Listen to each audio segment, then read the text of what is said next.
Chaitanya Prabhu Nityananda Sri Advaita Gadadhar Srivasati Gaura Bhakta-vrinda Hare Krishna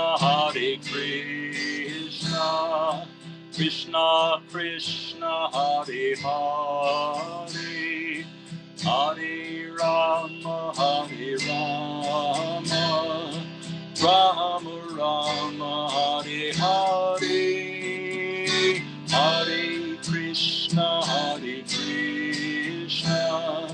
Krishna Krishna Hare Hare Hare Rama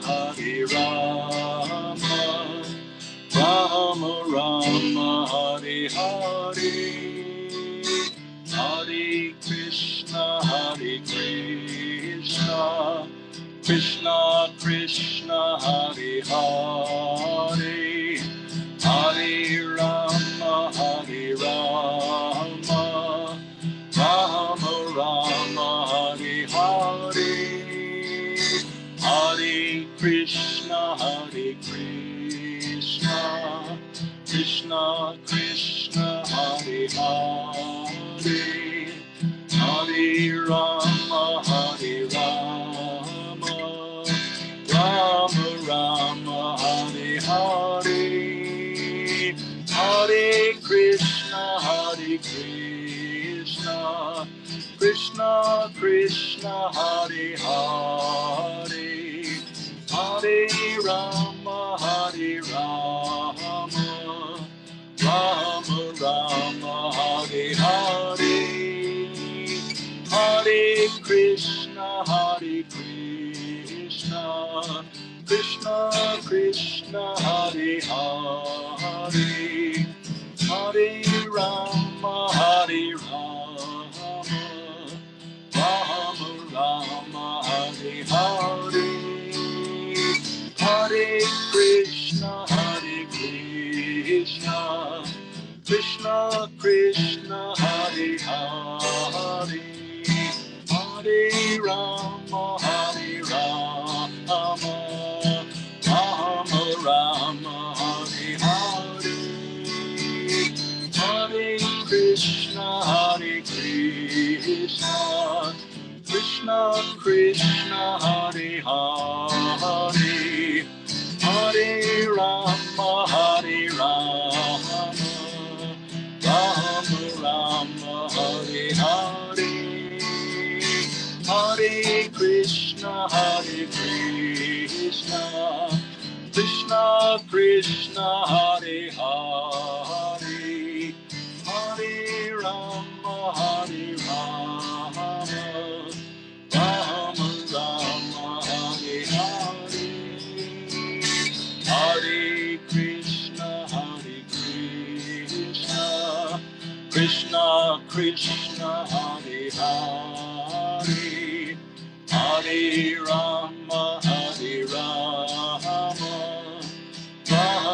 Rama Hare Hare Hare Krishna Krishna Krishna Hare Hare Hare Rama Rama Rama Hare Hare. Hare Krishna, Harinam Sankirtan Ki Jai. Hare Krishna, Harinam Sankirtan Ki Jai. Nice kirtan. Last night we used Pavana and Radhe Shyam a lot. You assigned them to do kirtan, so we put them to work. Radhe Shyam led the arti, and then he did Damodarastakam, and Pavana did kirtan after the talk. So that, considering they had to drive an hour each way to get to this Saturday program, we decided we might as well work them while they're there. If they had enough engagement, then maybe they'll come back often. It is a long commute. Mine's 45 minutes, and theirs is even 15 minutes longer. But thank you, Pavana and Radhesham, for carrying the weight last night. In fact, that was the topic. Topic was all about carrying the weight. You did it. Yeah, no, we don't mind the commute at all. It is so worth it to come to the temple. We don't mind. And it's worth it to everybody else when you come and lead nice Oh, thank kirtans. you. Jai. Haribo. So not only is Govinda Dave all warmed up from having done the kirtan, but he's already been to church this morning. So let's have him open it up because we know he's completely surcharged with spiritual energy. You can read that verse in the first paragraph and make any additional comments you like, and anybody else is welcome to jump in as the spirit moves you. Hari. Thank you, Caru. Om Anyana Timirandasya Nyananjana Shalakaya Chakshurunmilitam Yena Tasmai Shri Gurave Namaha. Shri Chaitanya Manobistam Stapitam Yena Bhutale Svayam Rupam Kadamayam Dadati Sva Padantikam. Hari Krishna, Krishna Krishna, Hari Hari, Hari Rama, Rama Rama, Hari Hari. Srimad Bhagavatam, Canto 1, Chapter 2, Text 7 this morning. Vasudeve Bhagavati Bhakti Yogaha Prayojitaha Janayati Ashu Vairagyam Yanam Cha Yad Ahaitukam. Translation. By rendering devotional service unto the personality of Godhead, Sri Krishna, one immediately acquires causeless knowledge and detachment from the world. Purport by His Divine Grace A.C. Bhaktivedanta Srila Prabhupada. Those who consider devotional service to the Supreme Lord Sri Krishna to be something like material emotional affairs may argue that in the revealed scriptures, sacrifice, charity, austerity, knowledge, mystic powers, and similar other processes of transcendental realization are recommended. According to them, bhakti, or the devotional service of the Lord, is meant for those who cannot perform the high-grade activities. Generally, it is said that the bhakti cult is meant for the Shudras, Vaishyas, and the less intelligent woman class. Oops. But this is not the actual fact. The bhakti cult is the topmost of all transcendental activities, and therefore it is simultaneously sublime and easy. It is sublime for the pure devotees who are serious about getting in contact with the Supreme Lord, and it is easy for the neophytes who are just on the threshold of the house of bhakti.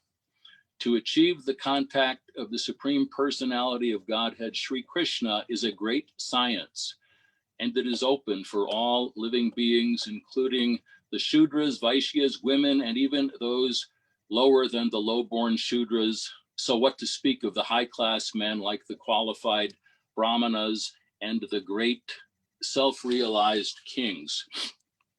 The other high-grade activities designated as sacrifice, charity, austerity, etc., are all corollary factors following the pure and scientific bhakti cult. When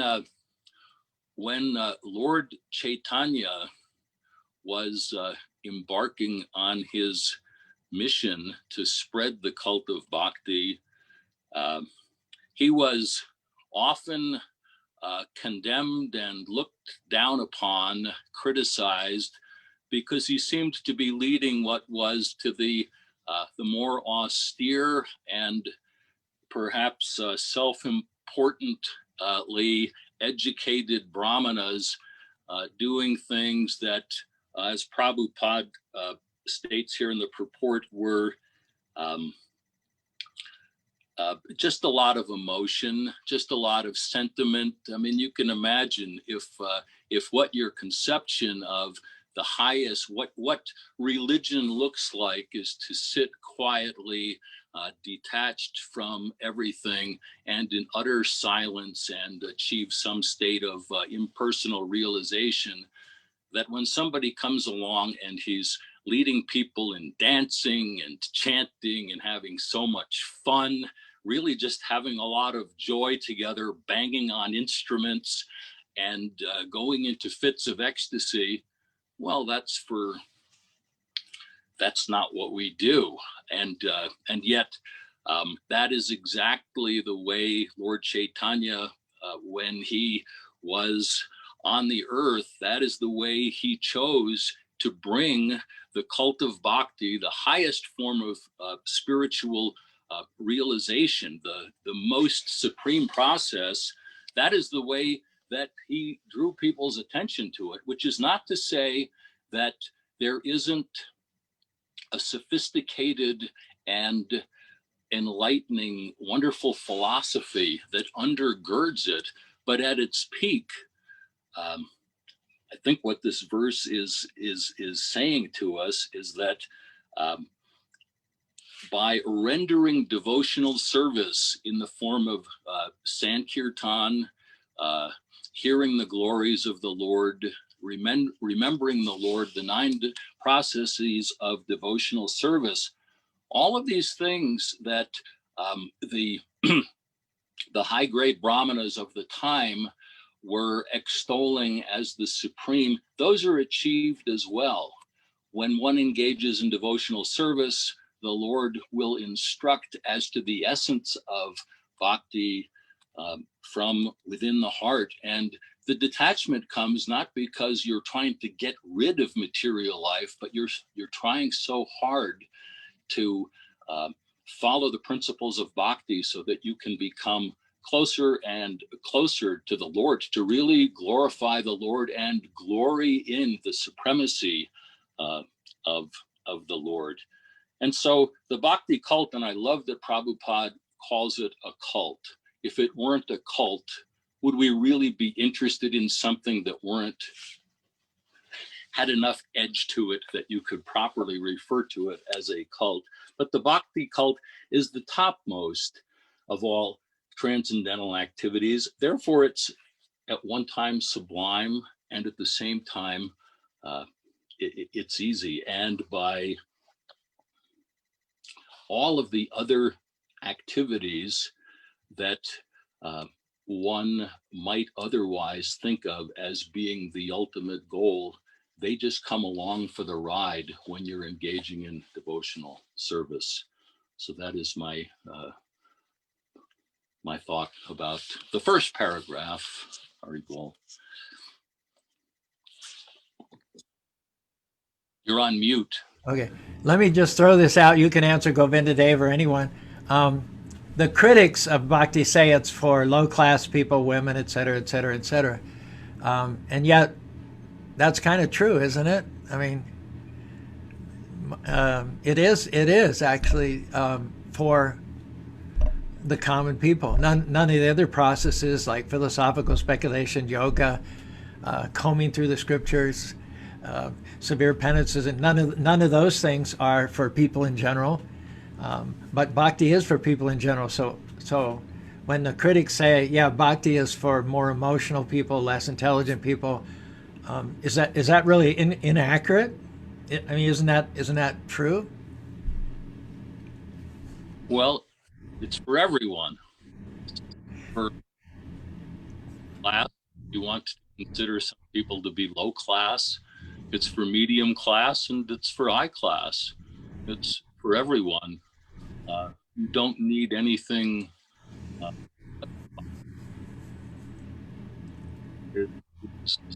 included. Anybody else? Yeah, go ahead. You're breaking up a little bit, Govinda. I'm breaking, you don't need to pursue any other process. And it is at one time joyful if one can make the surrender that is bhakti, to surrender oneself to the Lord. The whole, now I read it someplace else, the whole Vedantic conclusion, it's all delivered by the Lord from within. So you will learn everything that there is as to know. Everything that makes any difference will be taught just by engaging this. And that's the beauty of it. It's for everyone. It's even for the animals and the plants at their level.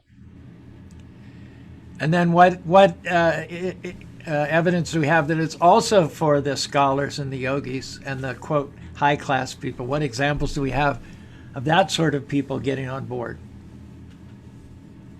Anybody can jump in here. In Bhagavad Gita, Krishna says that these are the 4 classes of individuals who seek this knowledge and comes to me, and Gyanis are one of those 4 categories. Yeah, they would be called like high class, I guess. Yeah.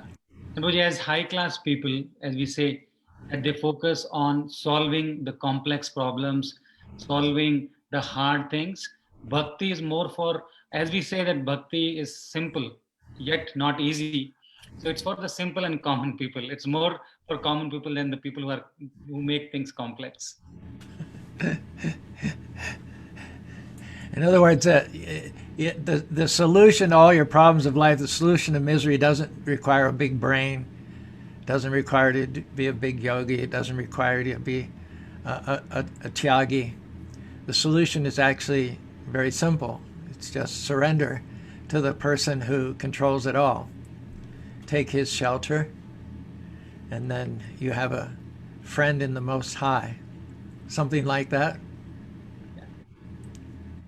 So yeah, I was just saying that golf is considered a sport for high class people. That doesn't necessarily make it fun. So like it doesn't really matter if something is not for like high class people. If it's for, I mean, everyone like George Prabhu was mentioning, then it's still like I think it's still fun then, you know. I don't know if Prabhupada said this or where. I rather think Prabhupada said it's simple for the simple, but if you like complicated things, it can be challenging as well. There's that verse: Sri Krishna Chaitanya Daya Karaha Vichar Vichara Karire Chite Pabe Chamat Kara. It says if you are that kind of person that likes complex things, then bring your intellectual capacity to scrutinize and to bear on the teachings of Lord Chaitanya. And then it says, Pabe Chamatkara, your hairs will stand on end and you get goosebumps. This is specifically addressed to the intellectual class of men. Like Kapil said, the people that they like to wrap their minds, they like to be challenged. And so if you're looking for a challenge, you don't have to have a challenge. You don't have to be that kind of specific person in order to achieve success in bhakti. But like Kapil also said, it's for everybody. George said Govinda said it's for everybody. If you're that particular type of person, well, it's also for you too. What great scholars joined Lord Chaitanya's movement? Swarup Damodar Goswami. What was his background?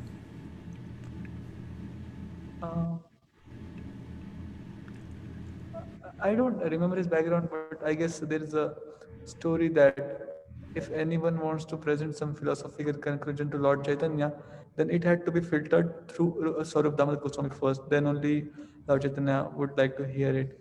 So I guess that was the trust on Swarup Damodar Goswami that had on Lord Chaitanya. Okay. What other? Sarvabhauma Bhattacharya. Definitely. What were his qualifications? He was a Mayavad, but he well, you can tell us what was You can tell us, please. Well, I he know was, that he was a Mayavadi. Yes. but very prominent, not just one Yes, of, very but very. prominent. Yes. He was able to speak non-stop to Lord Chaitanya Mahaprabhu for 7 days in Jagannath Puri, presenting the monistic conclusions to the Vedas. So obviously anyone who can speak non-stop for 7 days, or at least throughout the daylight hours, it's got to be an extremely gifted intellectual scholar, and he had many followers as well. I'm thinking of at least one more. Of course, Raghunath Das Goswami was also not high class in the intellectual sense, but he came from one of the richest families in all of Bengal. Bengal was the richest province in India. He also surrendered at the lotus feet of Lord Chaitanya.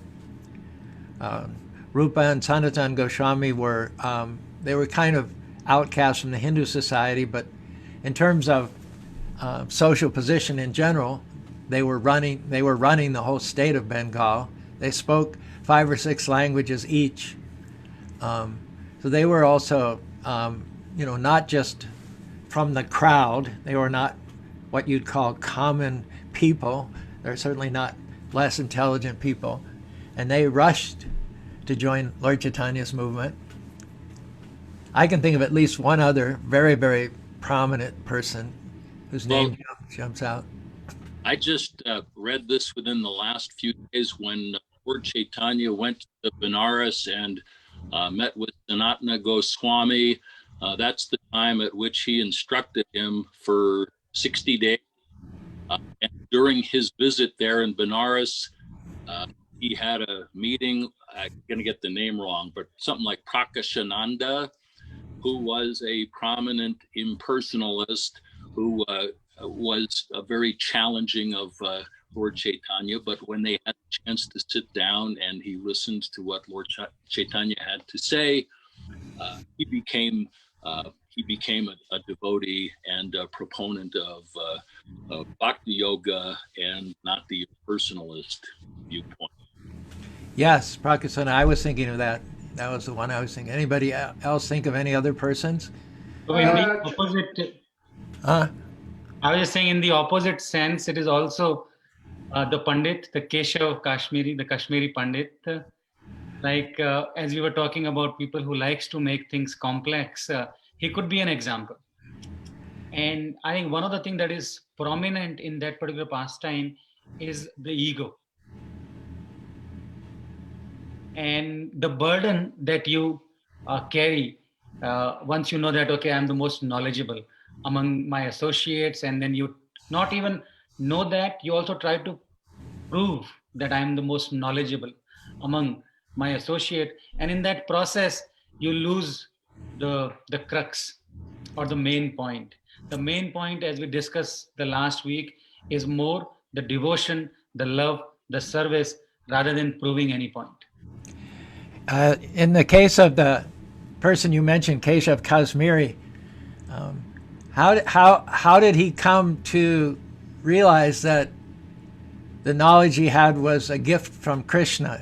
It wasn't anything of which he should be particularly proud. How did he come to that higher state of realization? You remember the rest of the story?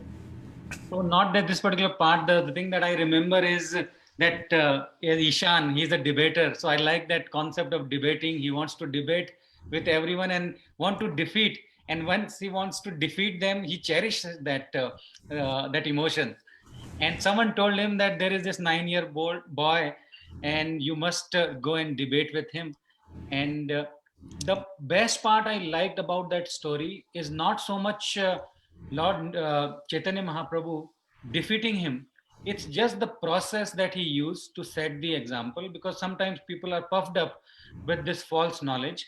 So they were set to do this debate the next morning, but rather than proving him wrong or defeating him in front of everyone, Chaitanya Mahaprabhu chose a different method altogether and did it in one-on-one setting. And that also, I also loved that that emotion, that rather than showing the word that I am the Supreme, he did it in a manner that I think that converted his heart. He let him down easy. But Uh, if you're really good at debating and you're quick on your feet, what goddess are you considered to Saraswati. be? Yeah, Mother Saraswati. Yeah, yeah. So he had particularly prayed to her, hadn't he? Yes. And he got all of his effusive knowledge from Saraswati, and then he was quite proud of himself. But how was he? Lord Chaitanya treated him very tactfully and very respectfully, but also Saraswati delivered ultimate knowledge to him. How did that happen? Do you remember? in a dream. Details. Well, I think she appeared to him in a dream, and she said to him that Lord Chaitanya was the Supreme Personality of Godhead, and Right. that she was a servant of his. Good. That's good. That's good. Basically, she told him that you prayed to me to give you knowledge. So for many years, I gave you that knowledge by which you defeated all the other pundits, and you became number one. But you becoming better than all the other mundane scholars was not my ultimate, was not my best contribution. You prayed to me to give you knowledge, so my job's not done until I give you the highest knowledge. And just being able to win debates is not that doesn't mean that you have the highest knowledge. There are many people who win debate who don't have a very good lifestyle. They don't have very good morals. They don't even have much of a sense of the truth. So Keshav Kashmiri thought that she'd let him down, that she'd abandoned him. And then she appeared to him in the dream to tell him just the opposite, that instead of abandoning him, she had delivered him to Lord Chaitanya, who defeated him. And she said, being the top scholar, being number one, does not take you to the highest level of knowledge. Rather, you're not really knowledgeable, you're not really wise until you've been defeated by the Supreme Personality of Godhead. And we're all defeated, but now you've had that experience, and you can recognize that all knowledge ultimately comes from Lord Chaitanya, from Krishna. So in this way, she relieved him of his egoistic pride.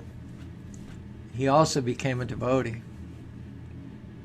Charu Prabhu, one other prominent personality was converted. It was Chand Kazi. Well, yeah. He was very well versed in the Quran, no? Apparently he was quite a Quranic scholar as well, yeah. And not only did he give permission for Lord Chaitanya to propagate his Sankirtan movement, but all of the Chand Kazi's future generations, even to the present day, I've heard, are very, very sympathetic to the Sankirtan movement of Lord Chaitanya Mahaprabhu. So what we Did we yeah, Onkar, did we discuss about Prakashananda Saraswati? yeah, Okay. yeah, we did, okay. So having said that, it doesn't have to be complicated. Yes. It's complicated for the complicated, or simple for the simple. So when the critics say, bhakti is just for women and low-class people, well, it's not just for them, but they do have access to knowledge, detachment. They have easy access to it. Prabhupada gave the example, you want to go to the top of the Empire State Building, you can take the stairs. It's a lot of effort and takes a lot of time, a lot of perspiration. And if you like that, I mean, there's some people that, you know, they like to take the stairs. That's fine. But if you don't have the time or you don't have the physique to it to take 110, staircases to get up to the 110th floor, then you can take the elevator. That's what the elevator is for. Just like Tirupati. How many of you have been to Tirupati? So I don't know when they built the road. It was relatively recent, probably in the last 30, 40 years.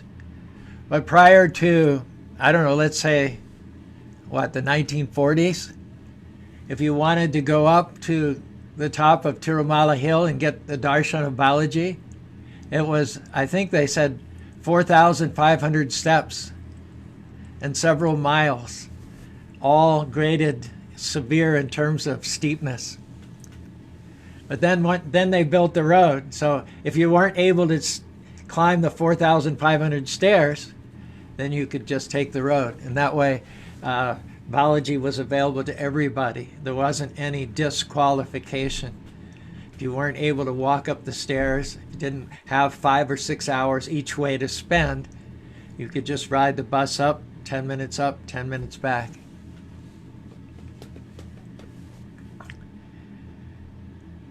I can read the next paragraph if you want. Sure, please do.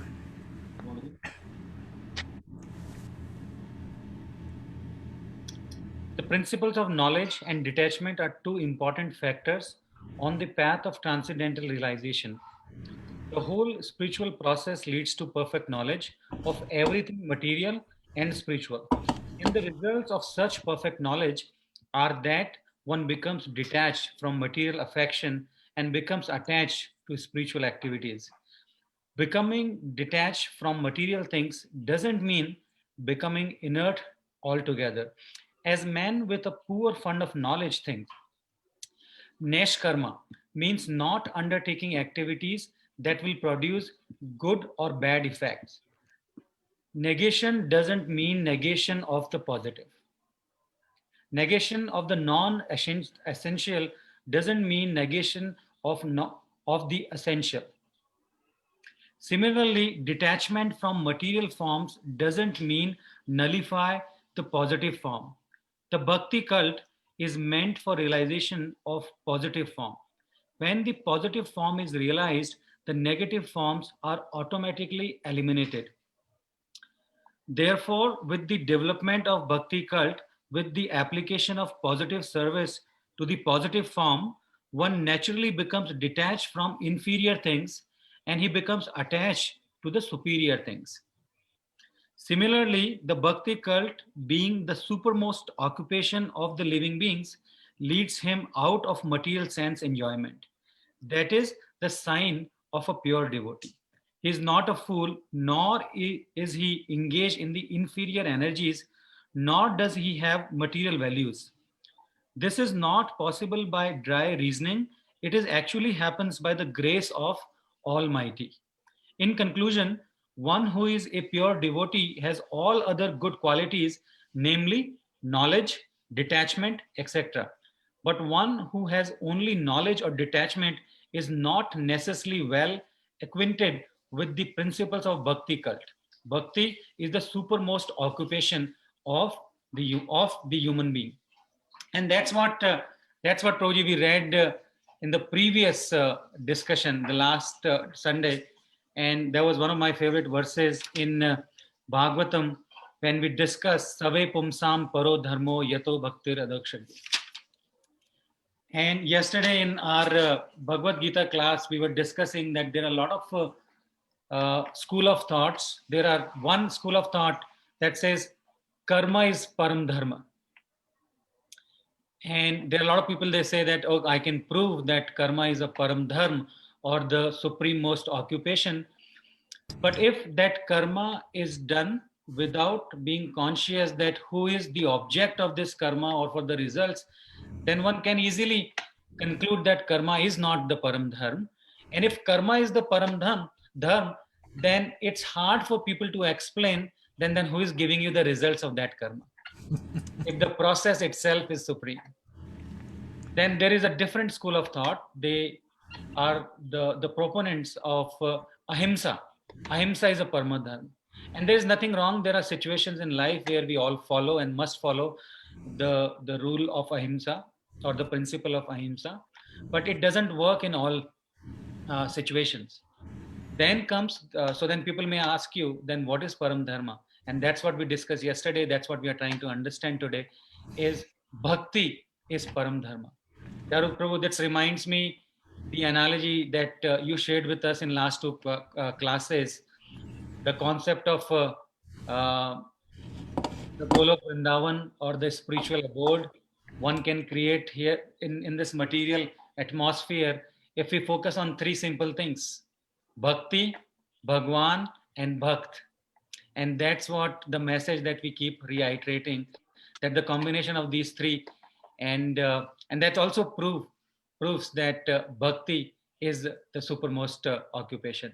The two other qualities, as Prabhupada mentioned in the purport, it brings causeless mercy, but it also helps you take yourself away or helps you with the detachment process. And the reason I say that is the qualities of bhakti, as with this virus that we all are dealing with, it is contagious. It is super contagious if it's done in a proper manner. And I'm not talking about the rituals that people try to follow. I'm talking about the pure essence. When people know their constitutional position, they also know the process and the relationship with Lord. And in that mindset, when they follow the process, I think that process of bhakti is super sublime and super contagious. Therefore, we are muted.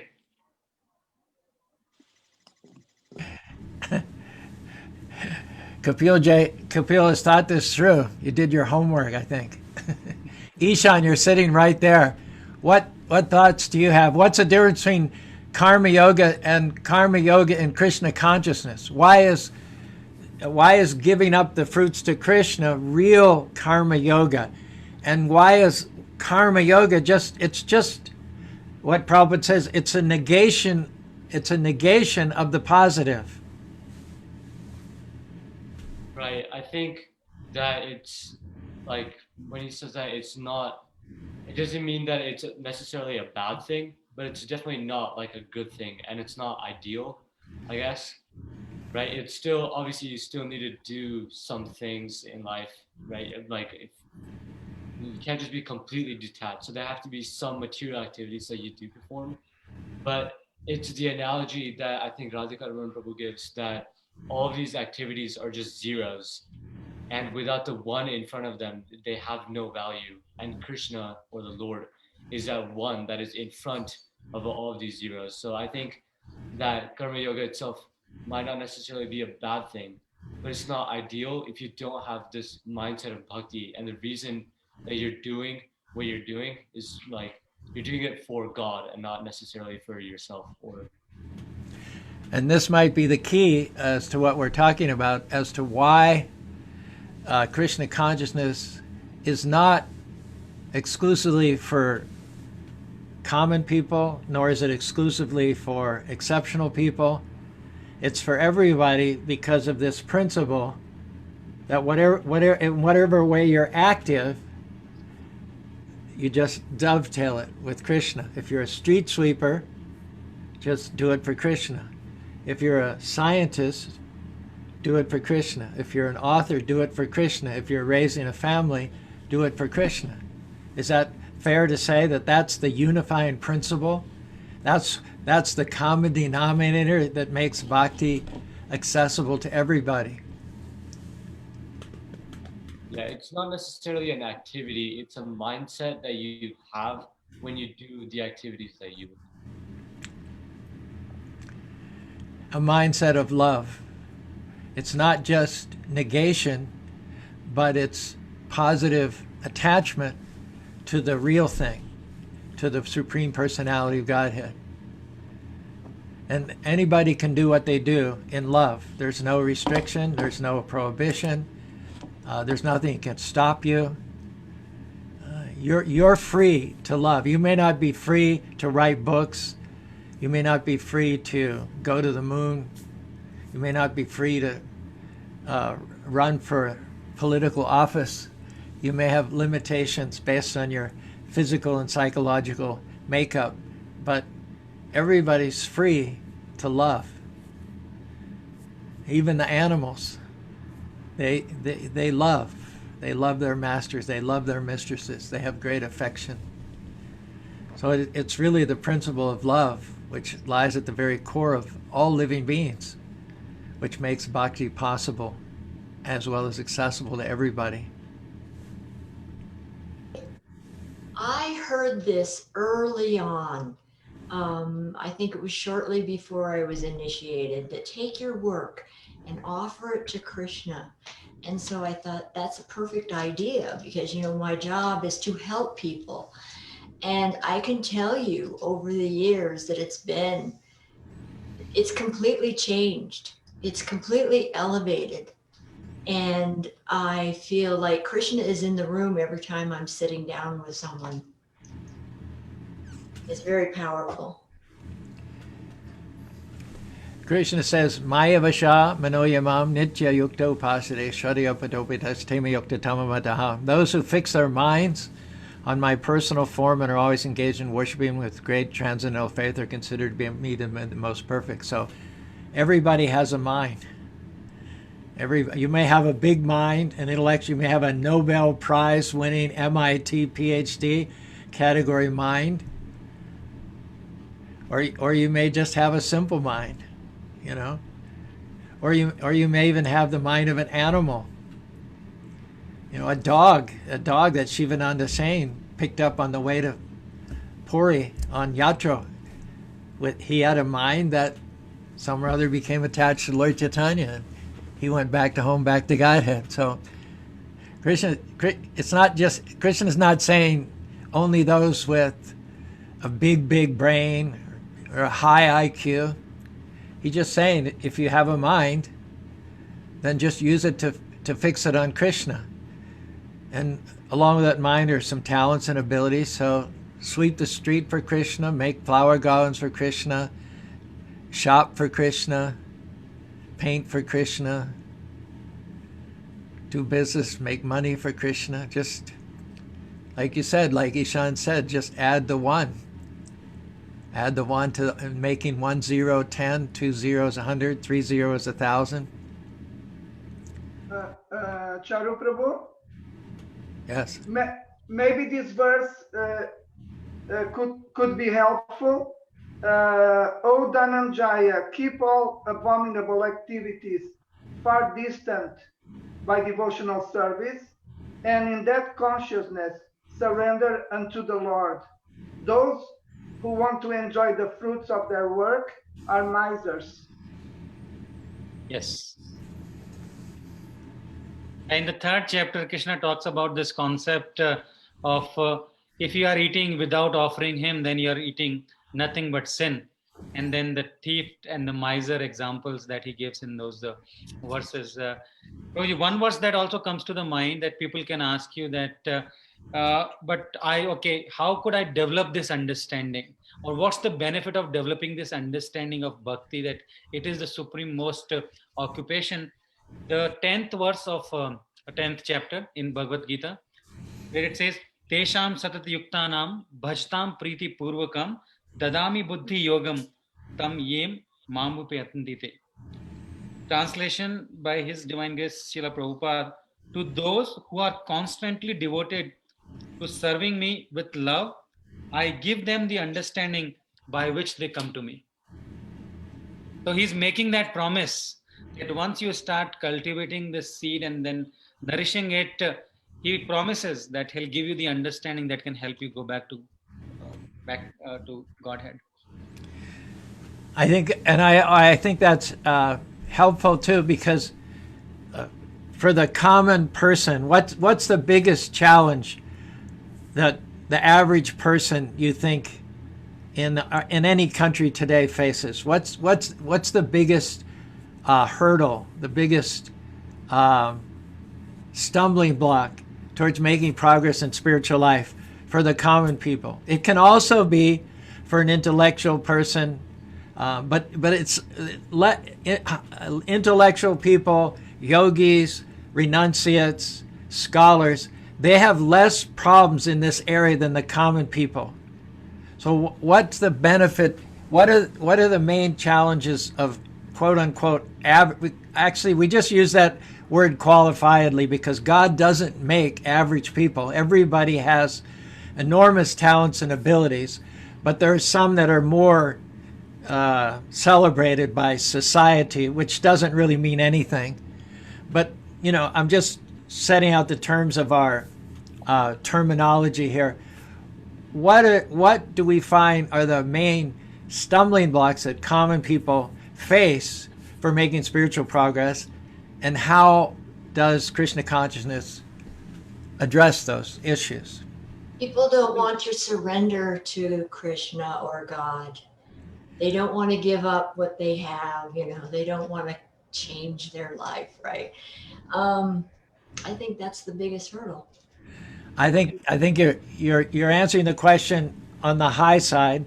What's the answer to that question on the low side?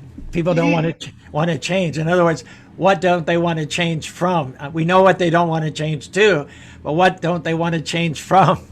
Right. Meat eating, gambling, intoxication, all of these things that we say, no, you don't do those things. Yeah. But that they just don't want to give it up. I agree. And that's the thing that comes to the mind is sense gratification. That comes to the mind. And it also reminds me years ago, I think in 2012, 2013, in our initial days at our temple in Salt Lake City, you gave a lecture, and the way you started with the lecture is, and you talked about America, and you say, what's the best thing about America? And then people gave a lot of answers. I remember that because I think that is one of the guiding principles. The answer was the number of choices that we have in this land, the freedom and the choices. And then you flip the question and you ask, then what is the biggest challenge that we face in America? And interestingly, it's the same answer. Too many choices. Right? Yeah, too many choices. And what you do with those choices is also important. So I still remember that. And then that help us when we have two options or more options in life. I think this message that you gave in that lecture, even though it's like years ago, that always helps. That it's not so much about the choices which a common man may or may not have. It's basically what you do with those choices. I think that helps you. And then if corporate America wants people to be sheepish, if they want people to have the herd mentality and do what corporate America wants them to do so that money can be made,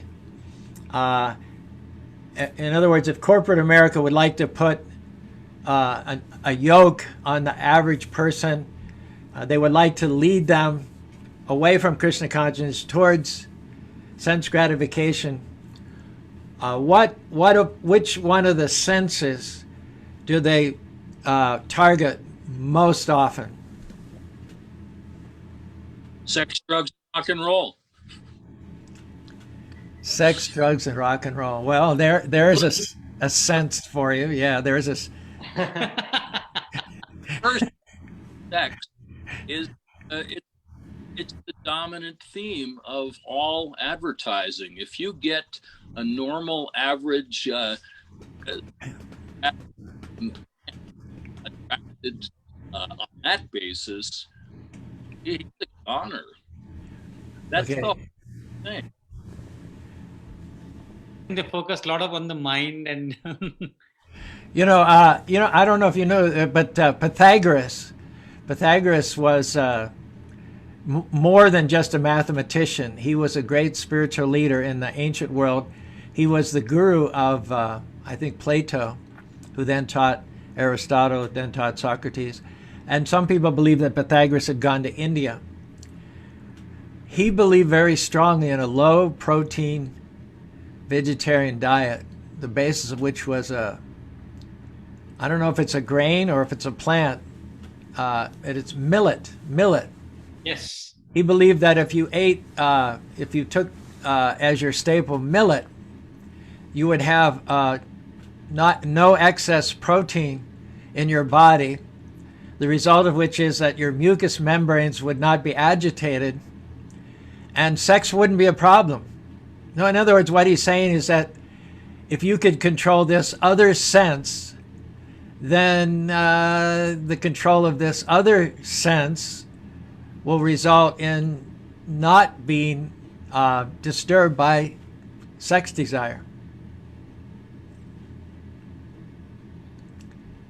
Prabhupada also talks about the line, right? The line, tongue, belly, genitals, isn't it? Tongue, belly, genitals. There's been studies on meat eaters versus non-meat eaters. Meat eaters tend to be more aggressive. They have more anger. I think it's all those hormones raging through their body.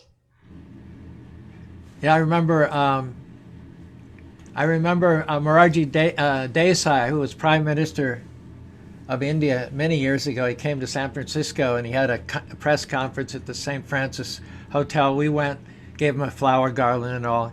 And during the question period, they asked him, why is the lunch vegetarian? Why is India primarily vegetarian? And he said, it's all about controlling the tongue. He said, we also limit alcohol sales. That was much more true then than it is nowadays.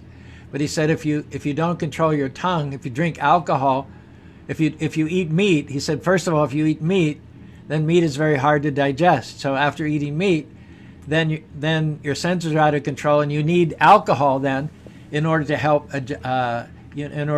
digest the meat. And then once you're drinking alcohol and eating meat, then practically you can't resist illicit sex, gambling, and all those other things.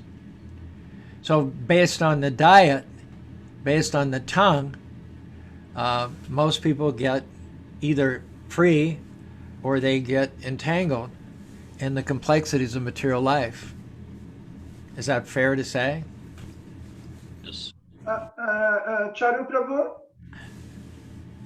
if I may, I have a question related to the tongue. Why is it that Bhaktivinoda Thakur says that the most difficult sense to be controlled is the tongue?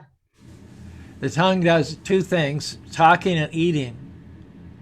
So, I mean, of course, we're either talking, we're either vibrating, or we're eating.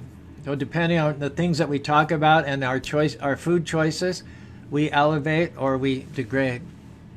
So the tongue is pivotal. Of course, seeing is also a pitfall. We talked last night that just by contemplating the objects of the senses, one develops attachment. From attachment, lust develops. From lust, bewilderment or anger, and then bewilderment memory. So every sense has, it has volatility. There's no question about that. But Bhaktivinoda has isolated the tongue as the potentially most troublesome. And also, because it is so powerful, it can also be the best tool for liberation as well. In the Bhagavatam, it says in the 6th chapter, 7th chapter, 6th verse, 1st canto, Anarto pashamam shakshad bhakti yogam ajokshada lokas ajaram vidvams chakre satvata samitam. It says the material miseries of the living entity, which are superfluous to him. When we were children, we didn't have to eat meat. We didn't have to smoke. We didn't have to have illicit sex. We didn't have to gamble. And we were happier as children than at any time during our adult lives. So the natural childlike state does not involve cigarettes, alcohol, condoms, things like that. So these are superfluous to the living being. So one can gather one's energies to oneself rather than fragment them and let them slip away by the mitigating process. The more you practice devotional service, the more you use your tongue to taste the sublime name of the Lord, the less likely you are to be distracted by lures, infatuations, that are really superfluous and external to you. So that's the great benefit which adheres to the masses of people. People who are yogis, who are intellectuals, who are renunciates, they don't have as much a problem with meat eating, illicit sex, gambling, intoxication. In general, of course, there are specific differences. But most people have a problem. And that's basically because of the addictions of the average people. That's what drives society. That's what makes profitability for corporations. That's what gives dividends to stock owners. So there's a lot invested in keeping the average person addicted. And if you have a method of helping them become free of those things which are external to them, that threatens the very basis of capitalistic society. That's pretty revolutionary. Just observation about this. Remember reading in a Prabhupada report not too long ago that unless man can get out of his mind the obsession, the underlying obsession with the female form, find it very difficult to progress in spiritual life. When my wife Charlotte and I took our first trip, well, her only trip, but the first time we were in India, we'd been there for about a week, and the observation, it's really kind of stunning in a way. She said, men don't check women out in India. They're not just, I mean, in the United States, it's just a given that if an attractive looking woman goes by, all the heads turn with her. I mean, it's a given. And Charlotte pointed that out, and I started to notice that, and really a very, very significant cultural difference. And I would suggest, I'd be curious if anyone's thought that it connotes just a greater spiritual advancement on the part of the culture as a whole. It's true, the things that bother you, the things that lure you in America are, for the most part, especially if your itinerary in India is temples and ashrams, and you're not just going to the shopping malls and the discotheques, where in fact most people in India do go. We'll have to be honest. India is not ideal by any stretch of the imagination, but parts of India are very calming. They don't inflame your lusty desires. You note after some time, hey, it's absent. You can go in India, visit temples and holy places, and then after 4 or 6 weeks, you can say to yourself, hey, I haven't even thought about women in 6 weeks. It's just that the atmosphere is so non-inflammatory, non-volatile, non-conducive. You can stay within yourself, stay focused on your spiritual self without being distracted. We can't say that's a benefit of Indian culture in general, because Indian culture is off the tracks. Men do check out women in the major metropolitan areas, but there's still a significant slice of India that's conducive to spiritual progress and sober, peaceful daily living.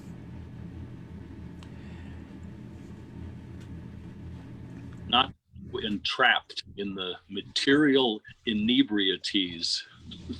Exactly. So what do we make then, winding up here, this verse, this amazing claim? It's in the 5th canto.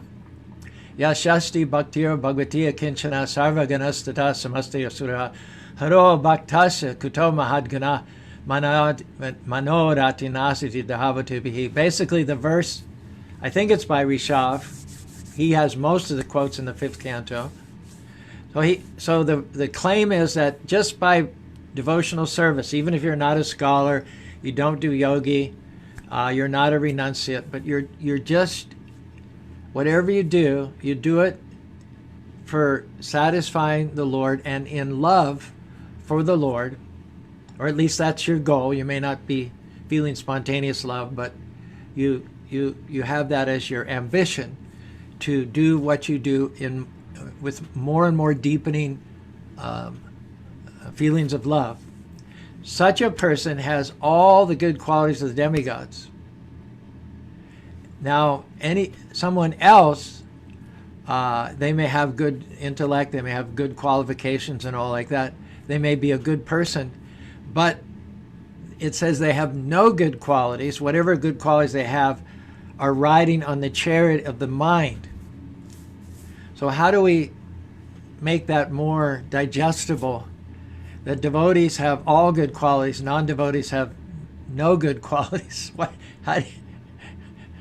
How do you make that acceptable to a listener? Go on. But yeah, I was just,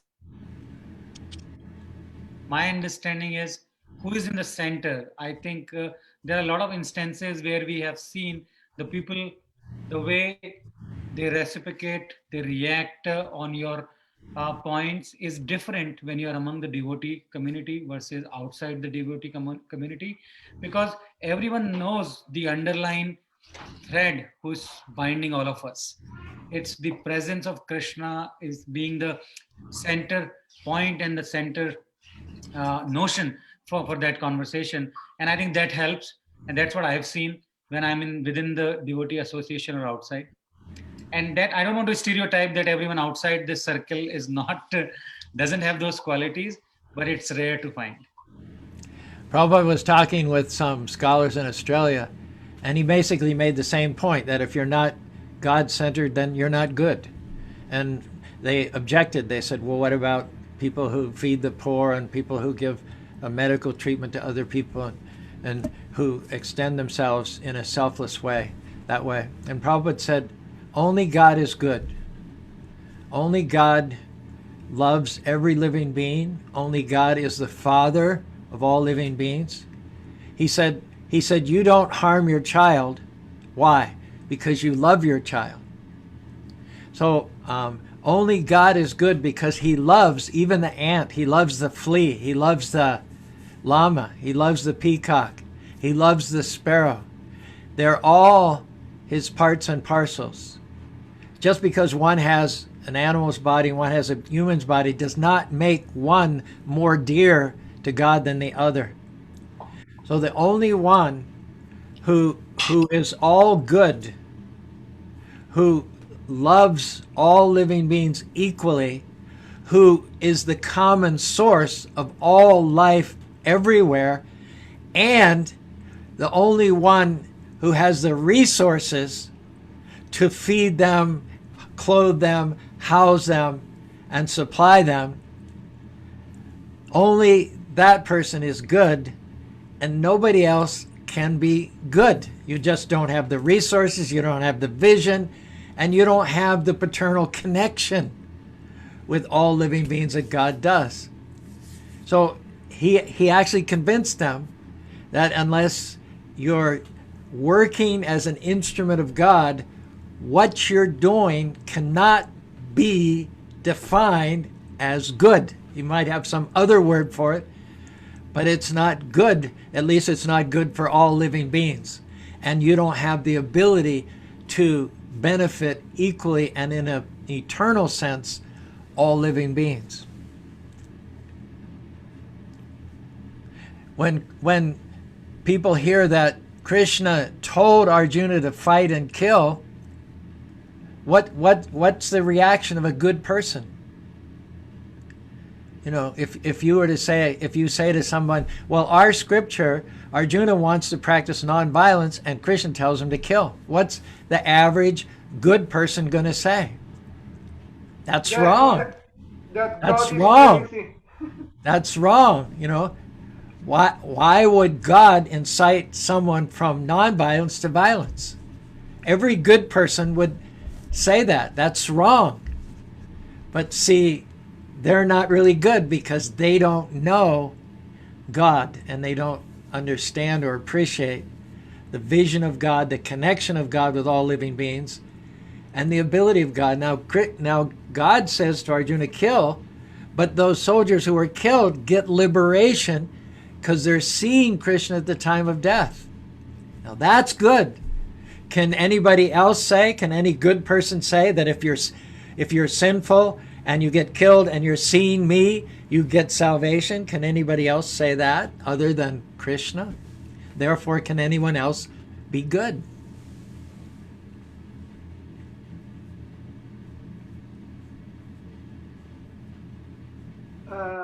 Hare Krishna. I think it could be helpful to say that good qualities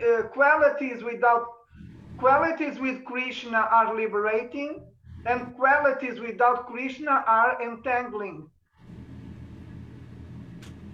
And I have the following verse from Bhagavad Gita.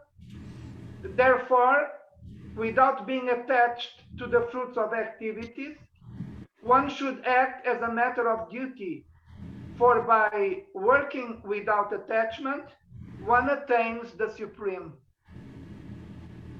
Even when you're envious of Krishna, like Kamsa or Hiranyakashipu, you still get benefited from it.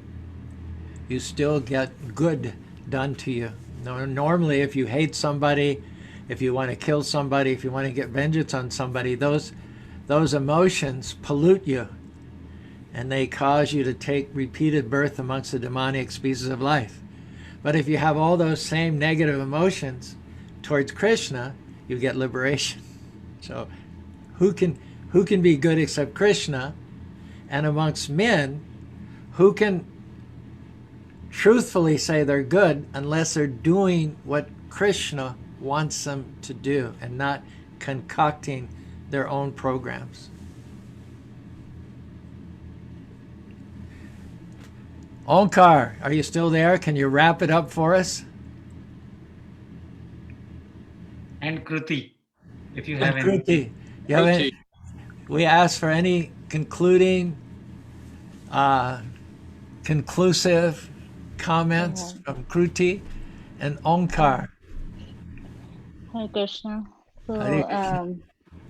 regarding the verse, I think, like Charu Prabhu said, when the critics are saying bhakti is for the low people, I think the idea is they want to put bhakti as something cheap that cannot be done by everybody. But other schools which put knowledge or penance or other process on the pedestal, they're not absolute. So I think this verse is showing why bhakti is so special, is because the two things that the intellects run for is the detachment and knowledge, which is produced by following bhakti. And at the same time, bhakti is so natural to every living being that even Brahma has to do it, who's the creator of the universe. And even the ant or the animals in Bhagavatam that we see can perform bhakti. So that way, I think this verse is putting bhakti on is showing the nature, the absolute nature of bhakti. And the other day, I think in the Friday Bhagavad Gita class, I was talking to Amrita Sundari Mataji, and she said, all the other process are dependent on our ability to do it, either knowledge, jnana, karma, or take any other process. It goes only as far as our ability is concerned. But bhakti is so dependent on the mercy of the Lord. And like Charu Prabhu mentioned, every living entity is so dear to the Lord that Lord helps us perform bhakti. And it's not dependent on who is having more intelligence or who is having more beauty or who is having more fame. Bhakti is dependent on the mercy of the Lord and not on the ability of the living entity. And that's why it's so sublime and easy to every living being that it's so joyfully performed. Yeah. I think those were the most elegant, concise, and crystal clear statements that have been made in the entire last 75 minutes. Jai. Thank you. It's from Prabhupada's books, and it's his mercy. Shows a wonderful grasp, and a wonderful ability to communicate also. Your words were sublime. Krishna.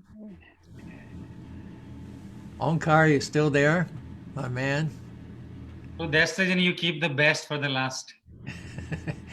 Well, if he can summarize like Chaitanya Charan, it's a really good upbeat way to wind things up. Let me go to the gallery view. See if he's still, yeah, he's still officially. Onkar, come in. Spanish Fork calling. Onkar. I'm asking him to unmute. Maybe that'll get his attention. All right. So maybe he'll come on, maybe he won't. But any other thoughts, concluding words? Anybody else want to conclude? Otherwise, our final kirtan is going to be with Ishan Prabhu. Is Shivan going to come and join us too? Play the drum? Yes. Hari Bo. Thank you. I thought that was an excellent discussion. Really, really good. Everybody had major contributions to make. Hari Bo.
Krishna, Hare Hare, Hare Rama.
Krishna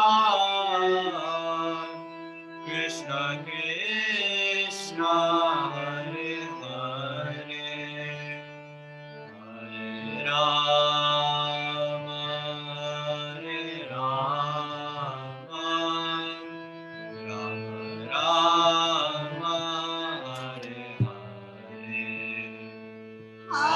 Hare Krishna, Hare Krishna, Krishna Krishna, Hare